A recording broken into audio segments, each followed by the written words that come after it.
అందరికీ నమస్కారం. ఆ షిరిడి సాయినాథుని ఆశీస్సులు మీ అందరికీ ఉండాలని మనస్ఫూర్తిగా కోరుకుంటున్నాను. గృహస్థులు వారి వాడే విధి విధానాలు ఏంటో ఇప్పుడు మనం చూద్దాం ఈ వీడియో ద్వారా. ముందు కనుక మీరు మా ఛానల్ మొదటిసారిగా చూసినట్లయితే ప్లీజ్ డూ సబ్స్క్రైబ్. ఓకే, వీడియోలోకి వెళ్ళే ముందు టాపిక్ ఏంటంటే గృహస్థులు విధి విధానాలు. అంటే పెళ్ళైన వాళ్ళు ఏం ఆచరించాలో మనం ఇప్పుడు తెలుసుకుందాం. పూజ గది విడిగా లేనివారు పంచముఖ హనుమంతుడిని పెట్టకూడదు అండి. హనుమంతుడి ఫోటో కానీ విగ్రహం కానీ ఏది పూజ గది విడిగా లేనివారు ఉంచకూడదు. అండ్ సూర్యుడి విగ్రహం ఇంట్లో పెట్టకూడదండి. ఆయనే ప్రత్యక్షంగా కనిపిస్తారు కాబట్టి నేరుగా నమస్కరించాలి. ఉగ్ర రూపంలో ఉన్న నరసింహస్వామి ఫోటో కానీ విగ్రహం కానీ ఉంచకూడదు. లక్ష్మీ నరసింహ స్వామివారు యోగ నరసింహ లేదా ప్రహ్లాద అనుగ్రహ నరసింహస్వామి ఫోటో పెట్టుకొని పూజ చేయవచ్చండి. చేతిలో ఉన్న ఫ్లూట్ ఉన్న కృష్ణుడి విగ్రహం ఇంట్లో ఉండకూడదు. కృష్ణుడి విగ్రహం ఆవుతూ ఉన్న ఫోటో కానీ చిన్న పరిమాణంలో విగ్రహం కానీ ఉండవచ్చు. లక్ష్మీదేవి విగ్రహం ముందు కానీ ఫోటో ముందు కానీ ఒక చిన్న గిన్నెలో వెండి అయితే మంచిది. బియ్యం, అందులో కొన్ని గవ్వలు వేసి ఉంచాలి. కాళిక ప్రత్యంగిగా దేవి ఫోటోలు పెట్టకూడదు. విగ్రహం పరిమితి చాలా చిన్నదిగా ఉంటే మంచిది. పండో పాలో పెట్టి కూడా హారతి ఇస్తే సరిపోతుంది. విగ్రహాలు పరిమితి పెద్దదిగా ఉంటే రోజు మన నివేదన వారంలో ఒక్కసారైనా అభిషేకం ఉండాలి. పూజ లేకుండా ఉండకూడదండి. ఇంట్లో నటరాజ స్వామి విగ్రహం పెట్టుకోకూడదు. నాట్యం నేర్పే ప్రదేశంలో నాట్య నివేదన జరుగుతుంది కాబట్టి అక్కడ ఉండవచ్చు. ఇంటి గుమ్మానికి దిష్టి కోసం అన్ని రాక్షసుల ఫోటోలు పెట్టకూడదు. ఇంటి యజమానికి తరచూ అనారోగ్యం పాలు అవుతుంటారు.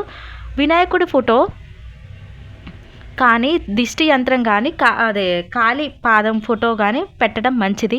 నిత్యం పూజలో ఉన్న విగ్రహాలు పూజ గది నుండి తీసివేయాల్సి వస్తే గుడిలో పెట్టాలండి. ఇంటిలో పూజించే వినాయకుడి విగ్రహంలో తొండ ఎడమ వైపు ఉండాలి.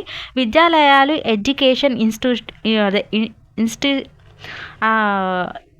ఇన్స్టిట్యూషన్లో ఉండే విగ్రహాన్ని తొండం కుడివైపు ఉండాలి.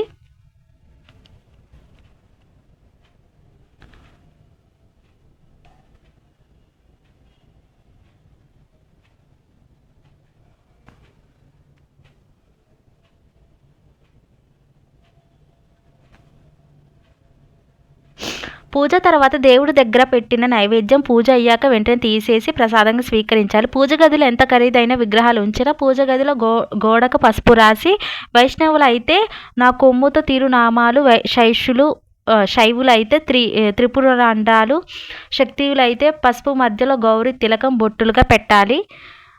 అప్పుల బాధలు తీరాలంటే కొబ్బరి నూనెతో దీపారాధన చేయాలి. ఇంట్లో గొడవలు తగ్గాలి అంటే ఆముదంతో దీపారాధన చేయాలి. నిత్యం లక్ష్మీ కటాక్షం కోసం ఆవునైతే దీపం పెట్టాలి. శత్రు పీడల గండాలు, ఆస్తి వివాదాలు, ఇంట్లో వారి అనారోగ్యం తొలగుటకు తెలుపు నువ్వుల నూనెతో దీపారాధన చేయాలి. దేవుడి గుడికి వెళ్ళినప్పుడు గుడి వెనుక భాగం బలిపీఠం దగ్గర తాకడం కానీ తల ఆనించడం కానీ చేయకూడదు. ఎవ్వరు అక్కడ రాక్షసులు ఉంటారండి. అందరూ దేవుడు వెనక గుడి వెనక అందరూ దండం పెట్టుకుంటారు. అలా చేయకూడదు, ఎందుకంటే ఆ వెనక రాక్షసులు ఉంటారనమాట. నవగ్రహాలు తాకి మొక్కకూడదు. నవగ్రహాలను కూడా షష్ఠి, అష్టమి, త్రయోదశి నాడు తలకు నూనె అంటుకోకూడదు. రాత్రిపూట తల చిక్కు తీయకూడదు. పెరుగు చేతితో చిలకకూడదండి. నీరు, పాలు, పెరుగు, నెయ్యికి అంటూ ఉండదు. అవి ఎక్కడ నుండి అయినా ఎవరి నుండి అయినా తీసుకోవచ్చు. లక్ష్మీదేవి అనుగ్రహానికి పూజలు ఉన్నాయి. లక్ష్మీదేవి నివాసం పాలు, లక్ష్మీ స్థానాలు అనేకం ఉన్నాయి. అలాగే జ్యేష్ఠాదేవి అనుగ్రహం ఎలా పొందాలి? జ్యేష్ఠాదేవి నివాసాల పులిహార, జ్యేష్ఠాదేవి స్థానాలు పచ్చిపాలు నైవేద్యం పెట్టకూడదు. మహాపాపాత్మురాలండి. కాచి చల్లార్చిన పాల అభిషేకం వాడకూడదు. ధ్యానం చేసుకునే ఆసనం అడ్డంగా వేసుకొని కూర్చోకూడదు. నిలువుగా ఉండాలి. జపమాల చూపుడు వేలు పైన తిప్పకూడదు. మధ్య వేలుతోనే తిప్పాలంటే మన ఎడమ సైడ్ కుడివైపు కాకుండా ఎడమవైపు తిప్పాలన్నమాట. జపానికి ఒకరు మెడలో వేసుకున్న రుద్రాక్షలు ఇంకొకరు ధరించకూడదు. దేవుడి దగ్గరకు, పెద్దవాళ్ళ దగ్గరకు పిల్లలు ఉన్న ఇంటికి ఒట్టి చేతితో వెళ్ళకూడదండి. ఏదో ఒకటి తీసుకునే వెళ్తూ ఉండాలి. ఇంట్లో అతిథి ఉన్నప్పుడు వారికి పెట్టకుండా ముందు మీరు తినకూడదు. అట్లా చేస్తే చాలా పాపం. వారు ఒక్కసారి వండించిన ఆహారంతో లేవకూడదండి. రెండోసారి కూడా వాళ్ళకి అన్నం రెండోసారి కూడా మీరు పెడితే మీకు చాలా పుణ్యం వస్తుంది. అతిథి దేవో భవ అంటారు కదా. ఇంట్లో పిల్లలు, ఇంట్లో వారు తరచూ తిరిగే చోట ఇంటి దైవాన్ని ఫోటో పెట్టాలి. అప్పుడు వస్తూ పోతూ చూసినప్పుడు ఒక్కసారి ఆ నామం మనసులో తలుచుకోవటం అలవాటు అవుతుందనమాట. అందుకనే ఎప్పుడైనా సరే మన భర్త వచ్చేటటువంటి దేవుడినే మనం ఆచరించాలన్నమాట. అద్దె ఇల్లు వాస్తు మీ జాతకానికి సరిపడకపోవచ్చు. అలాంటి వాస్తు దోషాల పరిహారంగా 7 రంగులు కలిసిన వాల్మెట్ గోడకు డెకరేషన్గా పెట్టాలి. ఇంట్లో తరచుగా సాంబారాన్ని వేస్తూ ఉండాలి. నెగిటివ్ ఎనర్జీ దూరంగా ఉంటుంది. ఇంట్లో గాలి శుభ్రం అవుతుందన్నమాట.